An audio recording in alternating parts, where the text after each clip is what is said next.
Good evening viewers. Welcome to trading hammer. మన channel @trading.hammer అని చెప్పి సెర్చ్ చేస్తే మీకు యూట్యూబ్లో కనిపిస్తుంది. అందరు కూడా తప్పకుండా లైక్, షేర్ అండ్ సబ్స్క్రైబ్ చేసుకోండి. ఒక్కసారి నిఫ్టీ చార్ట్లోకి వెళ్దాము. ఇప్పుడు మీరు స్క్రీన్ మీద చూసేది 15-minute చార్ట్ నిఫ్టీ 50ది. సో ప్రీవియస్గా లాస్ట్ ట్రేడింగ్ సెషన్లో అరౌండ్ 26,037 ఆ రేంజ్లో నిఫ్టీ అనేది క్లోజ్ అయింది. సో ఈరోజు మార్నింగ్ మండే 15th డిసెంబర్ రోజు ఒక గ్యాప్ డౌన్లో ఓపెన్ అయింది. అంటే మంచి గ్యాప్ డౌన్ వచ్చిందని చెప్పుకోవచ్చు. మనము గ్యాప్ డౌన్లో ఓపెన్ అయింది. ఓపెన్ అవ్వటం నుంచి ఒక పైకి టెస్ట్ అయితే చేసింది, బట్ సస్టైన్ కాలేకపోయింది. సాలిడ్గా కిందికెళ్ళి క్లోజ్ అయింది. ఫస్ట్ 15 minutes అనేది బ్రేక్అవుట్ ఫెయిలియర్ అని చెప్పుకోవచ్చు. క్లియర్గా ఒక మన ప్యారలల్ ఛానల్ ట్రెండ్ లైన్ కూడా ఉంది. ఈ ట్రెండ్ లైన్ని పైకి సస్టైన్ కానికి పైకి వెళ్ళింది, ప్రయత్నం చేసింది మార్కెట్ పాజిటివ్ డైరెక్షన్లో వెళ్ళటానికి. కాకపోతే బ్రేక్అవుట్ ఫెయిల్యూర్ అని చెప్పొచ్చు. సాలిడ్గా రిజెక్ట్ అయ్యి లోవర్ లెవెల్లో వెళ్ళి ఒక బేరిష్ క్యాండిల్ అనేది ఫామ్ చేసింది. దాని తర్వాత ఒక స్పిన్నింగ్ టాప్ పడిందని చెప్పుకోవచ్చు మనము. దాని కాన్సిక్యూటివ్ క్యాండిల్ వచ్చేసి మనకి ఇంకొక స్ట్రాంగ్ లెవెల్ అనేది ఉంది 25,900. ఈ 25,900 దగ్గర ఒక సపోర్ట్ ఫామ్ చేసిందని చెప్పుకోవచ్చు మనము. ప్రీవియస్ కూడా మల్టిపుల్ ట్రేడింగ్ సెషన్స్లో మనము ఈ 25,900 అనేది ఒక మంచి స్ట్రాంగ్ సపోర్ట్ జోన్గా వ్యవహరిస్తుందని చెప్పి మల్టిపుల్ టైమ్స్ మనము మెన్షన్ చేసాము ప్రీవియస్ వీడియోలో, చాలా వీడియోస్లో.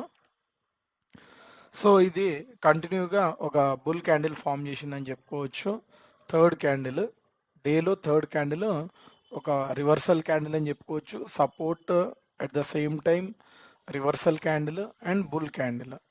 సో దాని తర్వాత కాన్సిక్యూటివ్ క్యాండిలే, బుల్ క్యాండిల్ ఫామ్ అయిన తర్వాత కాన్సిక్యూటివ్ క్యాండిలే మంచి గ్రీన్ క్యాండిల్ ఫామ్ చేసింది.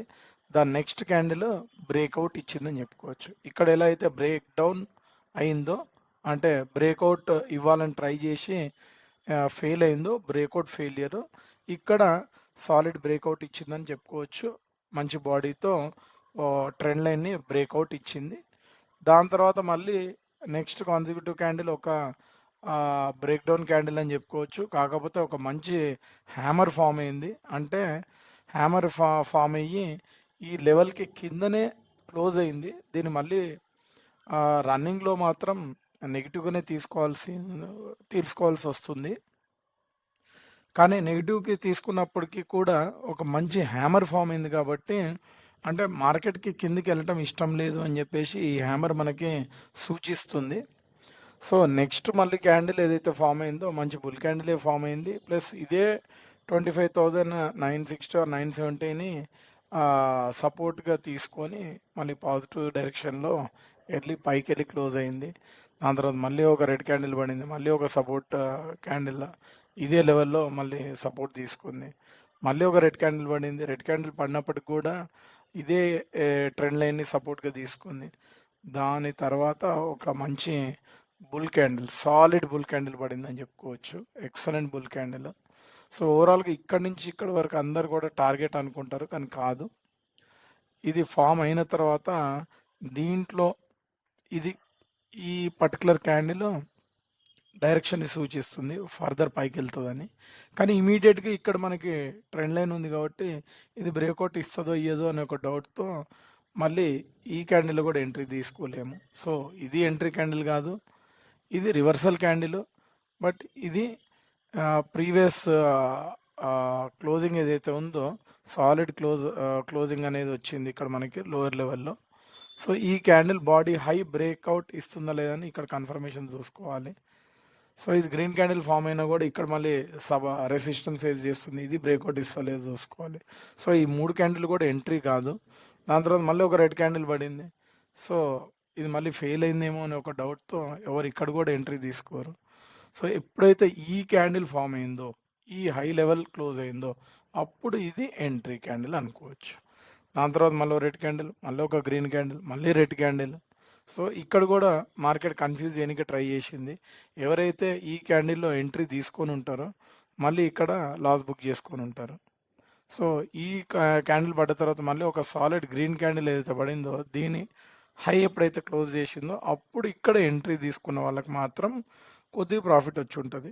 సో, మళ్ళీ అగైన్ ఇక్కడ ఒక 4 క్యాండిల్ కన్సాలిడేట్ చేసింది. మళ్ళీ ఒక మంచి క్యాండిల్ ఫామ్ చేసింది. సో, ఇక్కడ ఎవరైతే ఎంట్రీ తీసుకొని ఇక్కడ ఎవరైతే బుక్ చేసుకొని ఉంటారో వాళ్ళకి మాత్రం ఒక చిన్న ప్రాఫిట్ చూసి ఉంటారు. ఓవరాల్‌గా డే మ్యాక్సిమం పాజిటివ్ సైడా, నెగెటివ్ సైడా అనే కన్‌ఫ్యూజన్‌లోనే క్లోజ్ చేసిందని చెప్పుకోవచ్చు. ఎందుకంటే combination of red and green candles ఎక్కువ పడ్డాయి.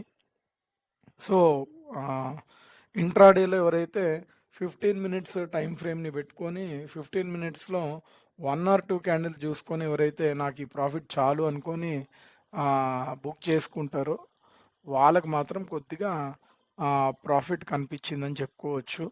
లేదా ఒక కైండ్ ఆఫ్ స్కాల్పింగ్ అని కూడా చెప్పొచ్చు.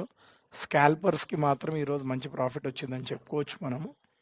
ఎవరైతే 5 మినిట్స్ లేదా 15 మినిట్స్ స్కాల్పింగ్ చేసి ఉంటారో వాళ్ళకి మాత్రమే ఒక మంచి ప్రాఫిట్ అనేది, మంచి ప్రాఫిట్ అంటే ఒక మీడియం రేంజ్ ప్రాఫిట్ అనేది చూసి ఉండటానికి అవకాశాలు ఉన్నాయి. ఓవరాల్‌గా ఒక మంచి ట్రేడ్ దొరికిందంటే మాత్రం ఇక్కడ కన్‌ఫ్యూజ్ చేయటానికి మార్కెట్ ఎక్కువసార్లు ప్రయత్నించింది. సో, ఇక్కడ ఎక్కడ కూడా ఎంట్రీస్ దొరికినట్లు మనకైతే కనిపియట్లేదు. బట్ ఓవరాల్‌గా గ్యాప్ డౌన్ ఏదైతే వచ్చిందో, ఏదైతే మార్క్ చేసిందో ఒక పాజిటివ్ ట్రెండ్ అనేది మనకి మార్క్ చేసినట్టు కనిపిస్తుంది. లోవర్ లెవెల్‌లో ఓపెన్ అయ్యి ఓవరాల్‌గా డే హైలో వెళ్ళి క్లోజ్ అయిందని చెప్పుకోవచ్చు. డే హై నుంచి ఒక చిన్న మైనర్ డిప్ ఇక్కడ క్లోజ్ అయింది మార్కెట్ అరౌండ్ 26,014.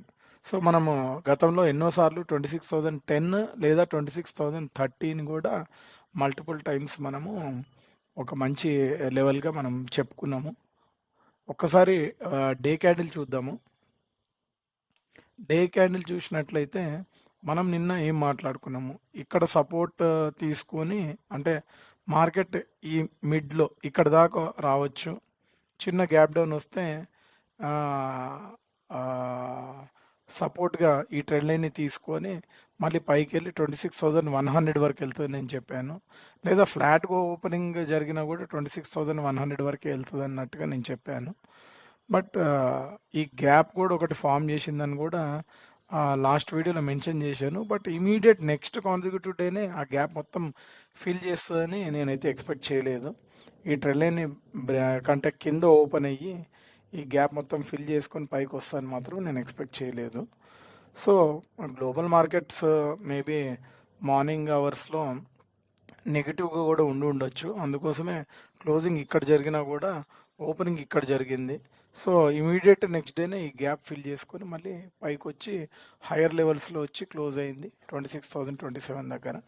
సో, ఓవరాల్‌గా ఫార్మేషన్ ఆఫ్ ద క్యాండిల్స్ చూస్తే మంచి ఇక్కడి నుంచి ఇక్కడ ఫాల్ అయింది. ఫాల్ అయిన తర్వాత ఇది ఒక మంచి బుల్ క్యాండిల్. గ్యాప్ అప్ వచ్చింది. ఇది మంచి బుల్ క్యాండిలే. గ్యాప్ అప్ వస్తే ఈ గ్యాప్‌ని కవర్ చేసింది ఇమీడియట్ నెక్స్ట్ డే. సో, ఇది కూడా మంచి క్యాండిలే పడింది. సో, ఓవరాల్‌గా లాస్ట్ ఫ్రైడే రోజు నేనైతే వీడియోలో మెన్షన్ చేశానో లెవెల్స్ అయితే నేను మార్చట్లేదు. ఎందుకంటే గ్యాప్ డౌన్ వచ్చి మళ్ళీ పాజిటివ్ క్యాండిల్ మంచి బుల్ క్యాండిలే ఫామ్ చేసింది. కాకపోతే ప్రీవియస్ లెవెల్ క్లోజింగ్ కంటే కూడా కొద్దిగా లోవర్ లెవెల్‌లో క్లోజ్ అయింది. But formation of the candle వచ్చేసి మంచి బుల్ క్యాండిలే. సో, లెవెల్స్ మాత్రం సేమ్‌గానే పెడతా నేను.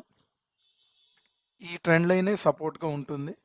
ఒకవేళ ఫ్లాట్‌గా ఓపెన్ అయినా, లేకపోతే కొద్దిగా కింద ఓపెన్ అయినా, లేకపోతే ఇక్కడ సస్టైన్ కాక కొద్దిగా కిందికి వచ్చినా కూడా మళ్ళీ ఈ 25,970 సపోర్ట్‌గా వ్యవహరిస్తుంది మనకి.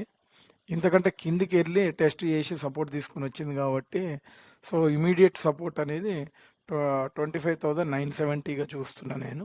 అండ్ టార్గెట్ వచ్చేసి సేమ్ టార్గెట్ ఆల్రెడీ ఇక్కడ 2 లెవెల్స్‌ని మార్క్ చేసింది కాబట్టి సేమ్ ఇదే లెవెల్‌లో మళ్ళీ క్లోజింగ్ ఇస్తదని నేను ఎక్స్పెక్ట్ చేయట్లేదు. 2 బుల్ క్యాండిల్‌లు లేదా లాస్ట్ 3 ట్రేడింగ్ సెషన్స్‌లో 3 బుల్ క్యాండిలే పడ్డాయి. 3 బుల్ క్యాండిల్ పడి చిన్న మైనర్ డిఫరెన్స్‌తోనే క్లోజింగ్స్ అనేవి జరిగినాయి. సో, మా నెక్స్ట్ కాన్సిక్యూటివ్ డే కూడా క్లోజింగ్ నేను ఇదే రేంజ్‌లో జరుగుతదని నేను ఎక్స్పెక్ట్ చేయట్లేదు. బట్ రేపొచ్చేసి మంగళవారము. మంగళవారం అంటే ఎక్స్‌పైరీ డే.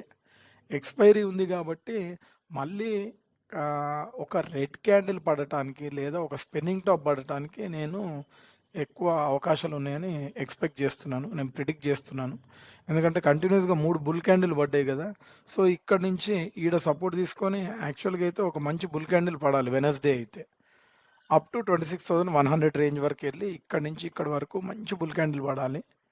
కానీ రేపు ఎక్స్‌పైరీ ఉంది గాబట్టి నా ఎక్స్‌పెక్టేషన్ ఏందంటే ఫ్లాట్‌గా ఓపెన్ అయినా, లేకపోతే చిన్న గ్యాప్ అప్ వచ్చినా, లేదా గ్యాప్ డౌన్ వస్తే మాత్రం ఇది సపోర్ట్‌గా తీసుకొని పాజిటివ్ సైడ్ ఎళ్ళి మళ్ళీ ఇదే జోన్, ఇదే లెవెల్ 26,050 వరకు క్లోజ్ అవ్వచ్చు. కానీ గ్యాప్ అప్ వస్తే మాత్రం ఒక రెడ్ క్యాండిల్ ఫార్మ్ కావటానికి ఛాన్సెస్ చాలా ఎక్కువుంటాయి. బుల్ క్యాండిల్ పడింది కాబట్టి గ్యాప్ అప్ రావటానికి కూడా అవకాశాలు చాలా ఎక్కువుంటాయి. గ్యాప్ అప్ వస్తే మాత్రం ఎక్స్‌పైరీని దృష్టిలో పెట్టుకొని ఒక రెడ్ క్యాండిల్ ఫార్మ్ చేస్తది. లేదా ఒక స్పిన్నింగ్ టాప్ ఫార్మ్ చేస్తదని నేను స్ట్రాంగ్‌గా బిలీవ్ చేస్తున్నాను. సో, రేపటి ట్రేడింగ్ సెషన్ అయితే ఎక్స్‌పైరీని దృష్టిలో పెట్టుకొని అవాయిడ్ చేయమని చెప్తాను. గ్యాప్ అప్ వస్తే మాత్రం. గ్యాప్ డౌన్ వచ్చినా, ఫ్లాట్‌గా వచ్చినా వెయిట్ చేయండి. మంచి క్యాండిల్ ఫార్మేషన్ 15 మినిట్స్‌లో జరగాలి. సెకండ్ కాన్సిక్యూటివ్ క్యాండిల్ అనేది కన్ఫర్మేషన్ ఇవ్వాలి. థర్డ్ క్యాండిల్‌లోనే మీరు ఎంట్రీ అనేది తీసుకోవాలి. అంతకు మించి తొందరపడి బుల్ క్యాండిల్స్ పడ్డాయని చెప్పేసి షార్ప్ 9:15కి మాత్రం ట్రేడ్ మాత్రం ఇనిషియేట్ చేయొద్దు. రేపు ఎక్స్‌పైరీ ఉంది కాబట్టి చాలా జాగ్రత్తగా ట్రేడ్ సెటప్ అనేది చేసుకోవాల్సి ఉంటుంది. గ్యాప్ అప్ వస్తే మాత్రం ట్రేడింగ్ అవాయిడ్ చేయమని చెప్తాను. ఎవరికి ప్రాఫిట్స్ అయితే రావు గ్యాప్ అప్ వస్తే మాత్రం రేపు. అదే ఫ్లాట్ ఓపెనింగ్ జరిగితేనేమో వెయిట్ చేయాలి. ఒక చిన్న డిప్ తీసుకొని పైకెళ్ళేటప్పుడు ట్రేడ్‌లో పార్టిసిపేట్ చేయాలి. మళ్ళీ టార్గెట్ వచ్చేసి ఒక 26,050 వరకు ఎక్స్‌పెక్ట్ చేస్తున్నాను. లేదా హయ్యర్ సైడ్ వచ్చేసి 26,100.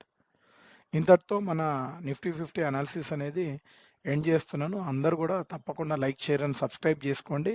Good night and take care friends.